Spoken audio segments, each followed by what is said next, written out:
Okay, today I want to show you how to make some shaker doors. That's just kind of the name of the style. They're going to be frame and panel doors.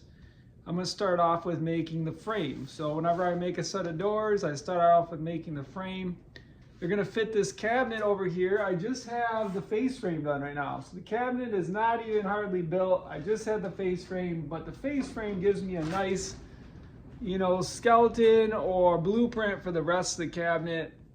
So as soon as I get the face frame done, sometimes I'll start the doors, I'll start the drawers, start the drawer fronts, and it just kind of helps with space. So that way I don't have this cabinet sitting around for a long time in my way, while I'm working on the doors and drawers. And it's also just another way of doing things. So I could go ahead and just finish the cabinet first, but I'm going to start the doors. So when I measure for my doors, I'm going to have two doors here, one here in this space. And I measure the inside measurement, and I'm at about 44 3/4, and then I'm going to add 1 inch for overhang. So I want a 1/2 inch on the top, 1/2 inch on the bottom of extra for the overhang of the door. But when I start these doors, I'm going to add some more length to this. So I'm actually going to cut my boards at 50 inches. So I'm adding a solid 5 inches to what I really need. And that's just going to make things nicer as I run them through the different machines. If I get some called snipe, like dips in it, I can cut those off. It just gives me a little bit more room to play with. So I encourage you to do that. I know it wastes a little bit of wood, which I hate doing, but I think in the long run, it actually saves wood because you're not making mistakes or redoing parts as much. The wood I use for my frame, the outside part of my door, is I usually try to pick out some pieces that are fairly straight grained, and that helps with the machining process. If it's really gnarly, sometimes they'll chip out, especially if I'm doing shaper cut doors. I'm just going to do all this on the table saw today, so it's not going to be quite as bad. But I do like the straight grain. It really does a much better job for the outside frame. And it's not quite as decorative, but that doesn't matter because you have the nice panel in the middle that you can highlight the grain there. It actually looks a little better because you have boring grain around the outside, and the middle is like, boom, it pops. So I have these boards sitting here. I wanted to show you. These are the ones I'm going to start off with making the doors. These are from the exact same tree, actually. These two boards were cut one after another from the tree. They are domestic red oak from Langsburg, Michigan, and real straight grain, like I said. What's really important is that they're planed to the exact same thickness. So thickness really counts when you're making these drawer parts. Or these door parts, I'm sorry, and you can't have a variation of thickness. So both these are ran through the planer at the exact same time. The thickness doesn't really matter. I would not go less than 3/4 of an inch because they get kind of weak, but I'm at 13/16 with these, and they could be a little thicker if you want, 7/8 or whatever. But I like 13/16. It's a really good measurement for me, and I have picked out these boards. So now I'm going to take these boards, I'm going to rough cut them. So like I said, I'm going to cut them at 50 inches. And then I have my table saw set up over here for some ripping. So I'm going to rip the stiles and rails at 2 3/8. So 2 3/8 is going to be my magical number. That's going to give me 1/8 of an inch more than I need. So my rails are going to be 2 1/4, the width of my stiles and rails when I'm done, but I'm going to cut them at 2 3/8, and then I'm going to plane them on the edge so they're all really consistent. So when you're making doors, consistency is top. That's like really important, making things consistent. All the machining needs to be really consistent for your doors to turn out really good. So let's start cutting this up.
dials, and here are my rails. So I have a little extra on the rails that I need. Okay, really probably if I do everything right, I'll need 2 of these, but I'm going to cut 2 more while I'm at it, just in case I mess something up. Now I'm going to go over to the planer here, and I'm going to plane these guys down on the edge. So that way it makes a really nice edge. Alright, so I'm going to bring this down. So I'm going to set this in 2 and 5/16.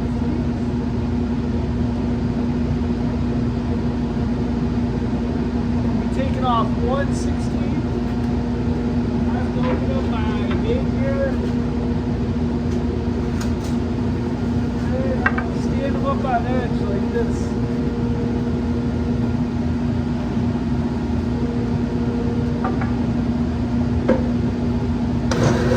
I'll run them through. I'm going to squeeze them together as I put them through.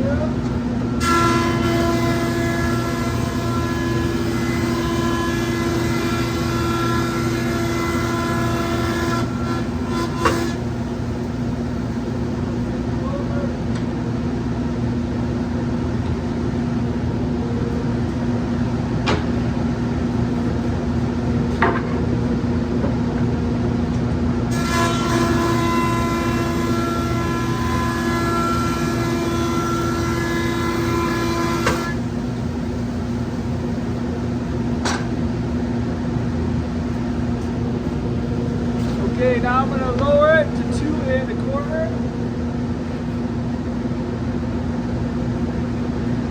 And I rotated them over, so now I'm doing the other edge. I'm going to get all the saw marks. So you see there's a couple saw marks. Those are going to go away now.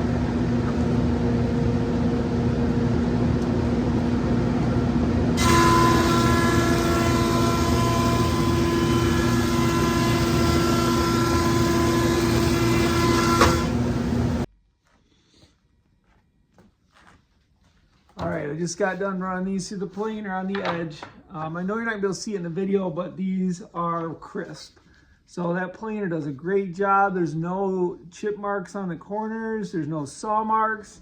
I just can't recommend that enough before you make your doors. These are nice and flat and smooth. They're all exactly the same width. It's just going to make this process so much better. Now I'm getting ready to change over my dado blades. And I'm going to use a feather board, so I got that out. The dado blades that I'm going to use, I'm going to set it up for about 1/4 inch. I mean, it could be a little bit more. I might even add a spacer in the middle, so it's a fat 1/4 inch. It really, you know, there's not really a specific measurement that this has to be. I wouldn't go any bigger than 3/8. And I don't think I'd go any smaller than 1/4 inch. So you want something in that range. So I have my stacked dado blades that I'm going to put on, and I'm going to get this set up. Alright, so I did my test cut here, and this is just on a scrap piece, same thickness as part of the piece that I just cut off. I'm going to make this groove 7/16 deep. Now you could make it 1/2 inch or 3/8. I would probably not go less than 3/8 or more than 1/2 inch on that groove. I have it absolutely, I mean, as close as I could get it. These are exactly the same measurement. So I take a little bit of time setting this up. It's basically just setting up the distance between the fence and the blades, and I want that to be, you know, is exactly the same on both sides. So it takes a little bit of work, a little bit of practice, a couple practice cuts. Now, something I have done in the past is put an X on one side. And if these aren't exactly the same, long as you keep your X on the top, or you know, as long as all the X's are on the same side, you're going to be fine. Or sometimes I will run it through both directions. So I run it through once, flip the board around, run it through again, and that guarantees that this is centered as well. So take your time on this step. Details are important when you're making these doors. So your setup is key. So I have this, the blades at 7/16. I'm going to set up my feather board. I got a couple different types of feather boards. The feather board is going to help press the wood up against the fence so it doesn't move. So here's a magnetic simple feather board. This one fits on the miter gauge rails on the table saw, and you'll see how it helps me. So then all I have to do is focus on pushing the board down. I don't have to focus on keeping it up against the fence as well.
One little tip here. If you notice, I was looking down looking down the boards to see if they're warped at all.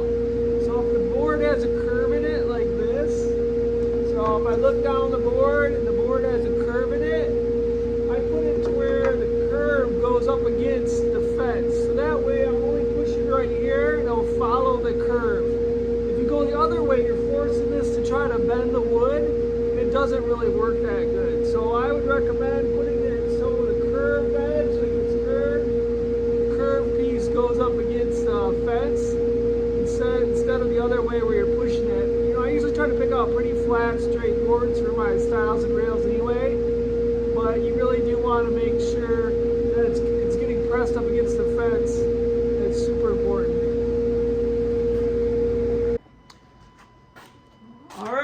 Back to the miter saw. I'm going to cut my stiles to length now. The stiles are the vertical members, so I measured the inside of my face frame again, the door opening.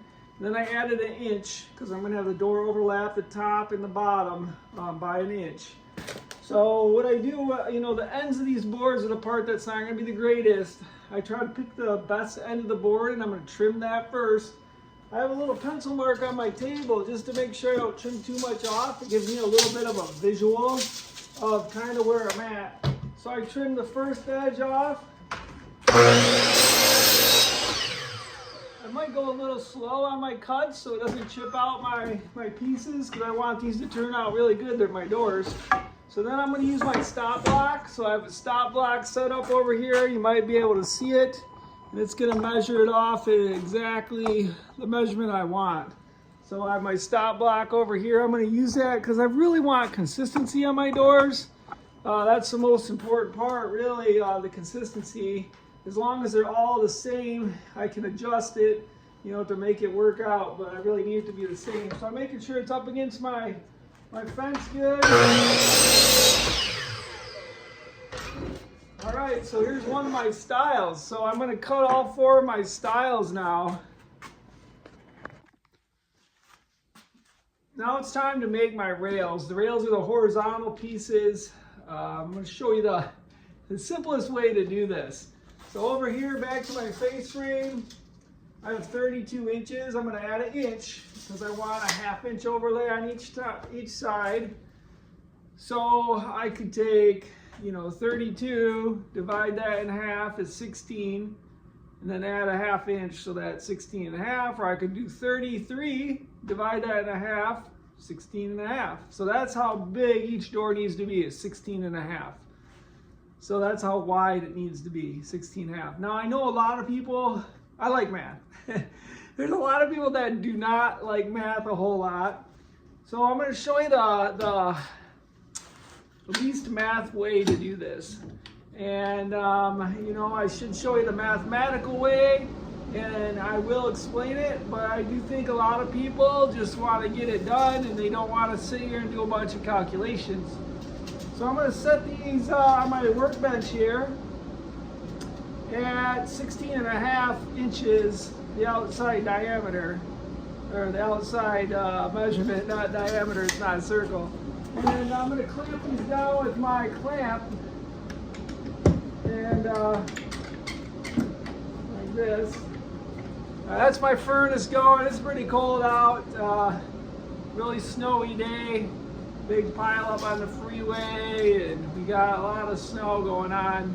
I don't know what the temperature is, but it's in the single digits or teens. So that's the furnace in the background. Sorry about that. So I'm going to double check this one more time. Yup, 16.5. And now all I have to do is measure in between from the groove to the groove. So I want to bring you in a little closer so you can see what I'm doing. All right, I'm just measuring in this groove. So it looks like 12 and 15/16 is my measurement. So I'm measuring from this part over here, you can't see that, this part right here to this part right here. That's all I have to do. And 12 and 15/16 is my measurement. So the mathematical way to do this is just subtract this measurement twice. So I have 16.5, and then I would subtract, it looks like inch and a big 3/4. It's a little fat 3/4. I do that twice, and I'd subtract that, and I'm still going to end up with 12 and 15/16. So now I'm going to cut my rails. I'm going to need 4 rails. I'm going to need 2 on each door, top and bottom. I have all my door parts made now. I have them sitting here. I decided, you know, I might be able to get these doors done today and show you the whole process if I make the double panel door. So, you know, a lot of times I would just make one panel, the panels are 12, you know, 15/16, so that's a pretty, you know, reasonable size. It's not too big, but if I put a bar in the middle, I can have 2 smaller panels. I won't have to glue up any boards, and I'll be able to knock these out today. Plus, you know, it's kind of nice. It makes the door a little bit stronger, makes it a little bit sturdier. It gives it, you know, a little more complexity when you're making it, but not too bad. So for that, I cut this piece out. It is an inch and, I think I made them 1 inch and, let's see, 5/8. So I made these 1 inch and 5/8 wide. I started off at 1 3/4, ran them through, and I put grooves on both sides, both edges. So those are going to be my middle panels. So I had to subtract to find the length. I just subtracted this twice, and that's what gave me the length. I could clamp it up like I did before. It's probably easier just to crank out a little math on that one, but it's real easy. So now I have to remove material on the top and the bottom so they fit together, right? So that's my next step, is setting up, to do that. Okay, this is definitely the hardest part of this whole door making process. I have my dado blades on now again, but I've added the stack. So now my stack is a 1/2 inch wide. Okay, I have these set up at 7/16 from here to here. And that basically I put on this auxiliary fence to cut into it a little bit. So that way my measurement works out really good. So the idea is when this goes together, this joint, there's no gap, you know, in there, that I have that the correct measurement.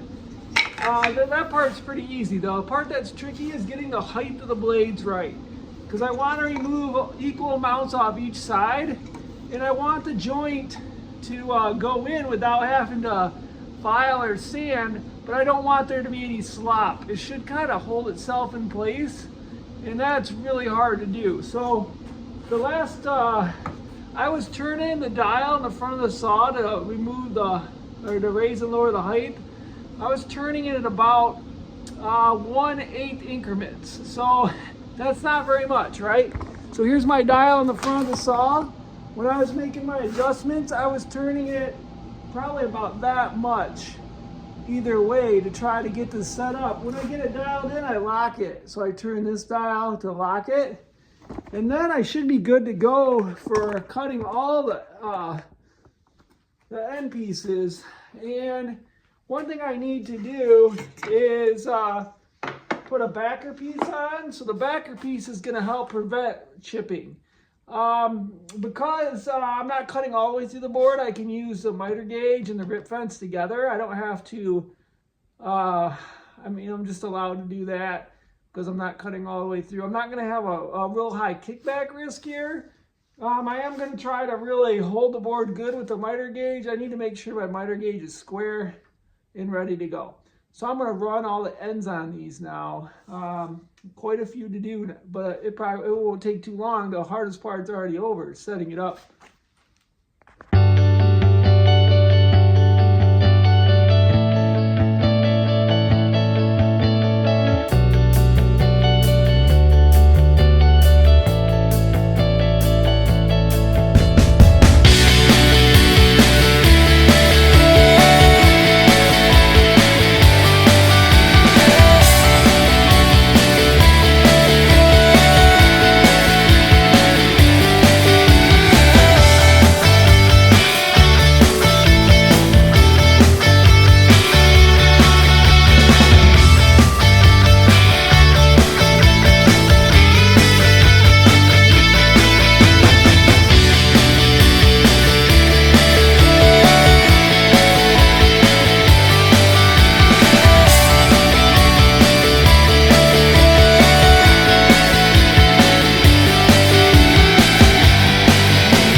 One thing I want to point out is you might have seen me run these through a couple times, like more than once. And I think sometimes what happens is the wood chips get stuck in there and it pushes the board up a little bit. So I check the fit on all these, and if they don't fit, if they're too tight, I run it through again, just without touching the height of the blade. I just make another pass, and most of the time that works. So that's what my goal is right now, is just to go through every piece I just cut the ends on and make sure that they actually fit together. So if they don't fit together, now's my chance to make the move, okay? Because once I change the blades, and if something doesn't fit, it's going to be really hard to get it all set up again. Plus, if I wait until I'm gluing it and I have these problems, it's going to be really frustrating. And it might be so bad that I can't overcome, the problem while I'm gluing this up. So I'm checking my middle piece too, my middle style, to see if that fits good. It seems to fit pretty good. That one feels almost a tiny bit loose, but it's probably all right. And I'm gonna check this one here. Okay, I think I'm in good shape here. Now I'm ready to start the middle panels. So I need to change my blades back to the normal saw blade so I can do the middle panel.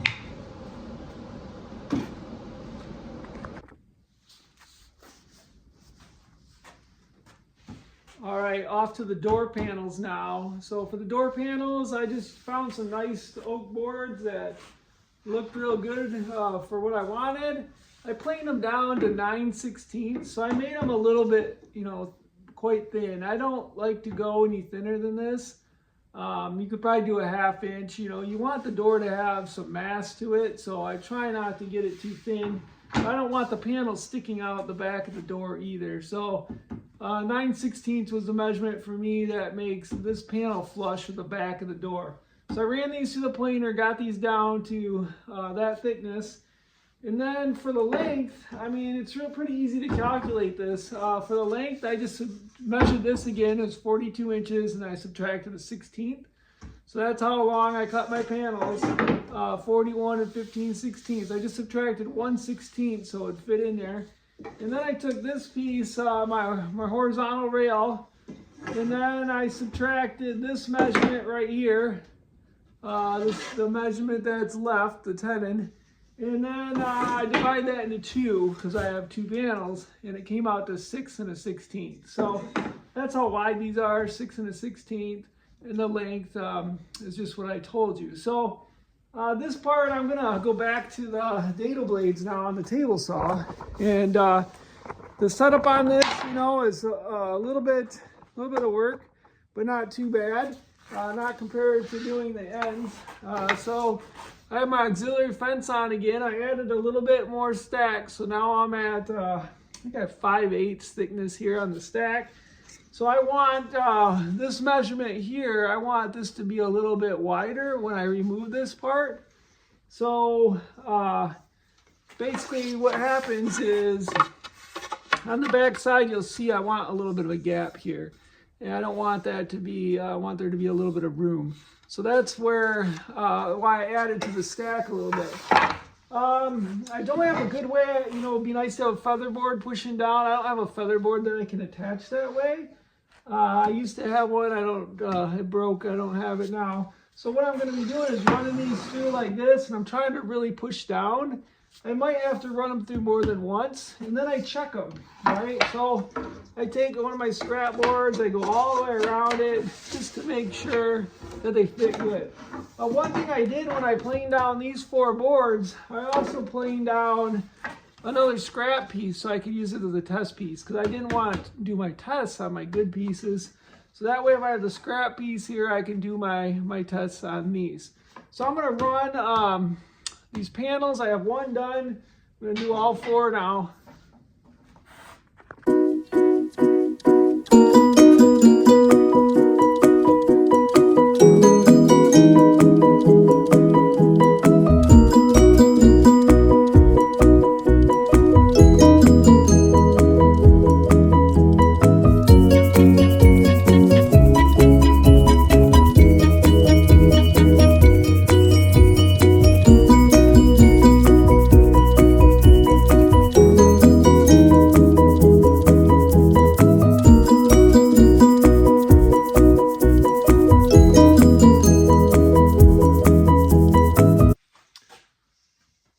So I have 1 door sitting here. I have it in dry fit mode. The clamps are on. There's no glue.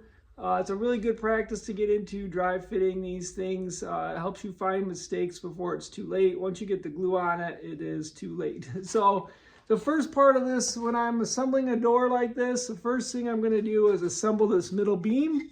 So I'm going to measure the centers, make a center mark on both pieces. And this tenon is so small, I'm not going to put any glue on it because I don't want any glue to squeeze out and get on the panels. So the idea is that these two panels float. There's no glue on them, they float. So that way in the summer they can expand, in the winter they can contract, and then they don't crack. So you want these panels to kind of float in there, and that really helps the longevity of the door. So what I'm going to do here is I clamped it together, and then I'm going to put a small brad nail in there. So after I glue these joints here, I will flip it over and drive a brad nail. So the brad nail is just like a 1/2 inch. By the time you go through this part, it ends up being like 5/8 brad, and it just locks in that little joint enough to, it doesn't need a lot, you know, just enough to where it's not going to move around because these joints are glued and there's really nowhere for it to go. So once you get this little brad nail in, you're good to go. When I'm gluing these joints here, I am putting glue on the back half. Okay, I'm wiping glue here, here, and then here. I don't want it up in here because that's going to squeeze out and get on my panel. So I just need it in the back half because once it squeezes out, it pretty much it covers all that anyway. So no need to, you know, go through a lot of extra work trying to, you know, wipe the glue perfect thickness. I just do the back half of it and not the front. So then I have this clamp.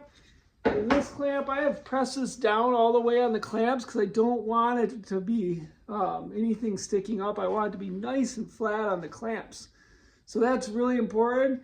Another thing I can do is measure corner to corner to make sure my door is square. So the measurement should be the same. I just use a tape measure from corner to corner, and that measurement should be exactly the same. So I just did that, and this door is good to go. So now it's a little too cold out here in the barn to glue this up. I'm at, you know, 48 degrees or so. So I'm going to carry this in and I'll glue it up inside where it's a little bit warmer. Glue probably around 60 degrees is what I like to have the lumber and the glue before I start to glue up. So I'm close, but I don't really want to crank my heat up that much, you know, for 24 hours. So I'll just bring the door inside. So that's how you build these shaker doors. Once the glue dries, I'm going to sand all the joints flush. I mean, they're pretty flush right now because I used wood that had been planed together. I don't have much sanding to do. I sanded these two panels before I put them in the frame, so these are all just been sanded. It's a lot harder to do a good job, you know, after they're glued together. So I just sanded those. I might run a little router bit around the edge once it comes out of the glue. But otherwise, I am good to go on these doors. And that is my shaker panel door how-to video on this. So hope you got something out of it.